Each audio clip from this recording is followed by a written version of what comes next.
Hi everybody, Mark Carey here from Steepleview Farm. Today I want to talk with you about a very simple do-it-yourself project.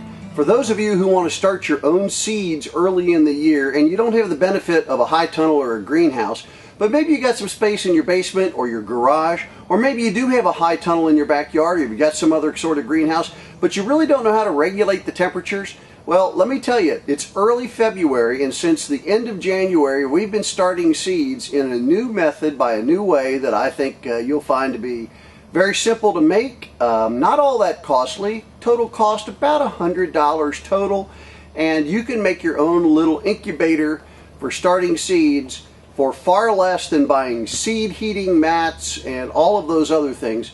Let me show you what we're doing. First thing that we do is we start with some Duraspan. That's 2-inch thick foam insulation, has an R value of 7.8. We take the R value 7.8 Duraspan and we take 4 sheets of it. Now they sell at Home Depot for about, somewhere around $18 or $19 a sheet. One side is covered with green plastic, but the other side is covered with a reflective plastic, kind of like an aluminum foil. And although it's waterproof and it's some sort of a vinyl barrier, nevertheless it is reflective and it'll help bounce light around inside of your little incubator once your seedlings get to the point where you need to add artificial light. So what we do is we start off with one sheet, reflective side up, and we put it down face up on a table or on the ground. We cut another sheet lengthwise in half so that it is 2 feet wide and 8 feet long. We stand those sheets up along the side of the 8-foot piece, and then we cut 2 pieces to go in between the sides that are going to be the end pieces. They end up being 44 inches. Since the Duraspan is 2 inches thick and we have 1 piece on each side, that knocks off 4 inches off of the 48-inch width. So you have 2 pieces for the end that are 24 inches high or long and 44 inches wide. We then use just regular white Gorilla Tape or clear tape or whatever you've got available and tape all of the seams. Tape the sides down to the bottom and tape the sides and the ends together and seal them up so that there's really no air that's going to be able to escape because you've got pieces against pieces and then the seams are taped. The 4th piece we use as a lid. What I do though is I also cut a piece of plastic, and you can get that at Home Depot or Lowe's. It usually comes in a 20-foot by 100-foot roll. I cut a piece big enough to cover the top and overlap a little bit, and that piece of plastic then will go over top of the box when I can let some sunshine in, kind of like a cold frame, or it stays on top of the box to help seal in the heat and the moisture when I use the 4th sheet to lay on top at nighttime as an insulating blanket.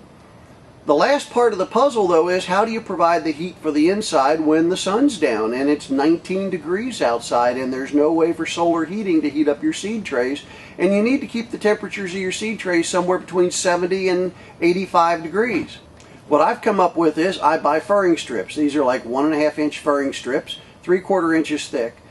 I cut 4 pieces 88 inches in length, and then I cut 3 pieces of scrap lumber 22 inches in length.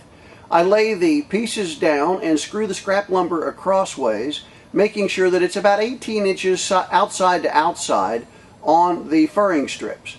Then we install rope light, which I get at Home Depot, a 48-inch piece of incandescent. Don't use LED, it has to be incandescent because they produce heat. Incandescent rope light, 48-foot box of rope light was only $25.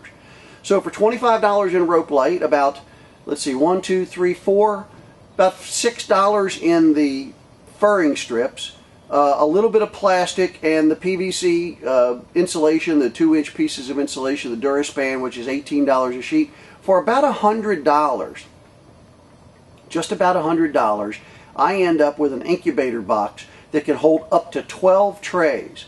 Now I have a barbecue thermometer that I use when I'm cooking on my barbecue pit in the summertime.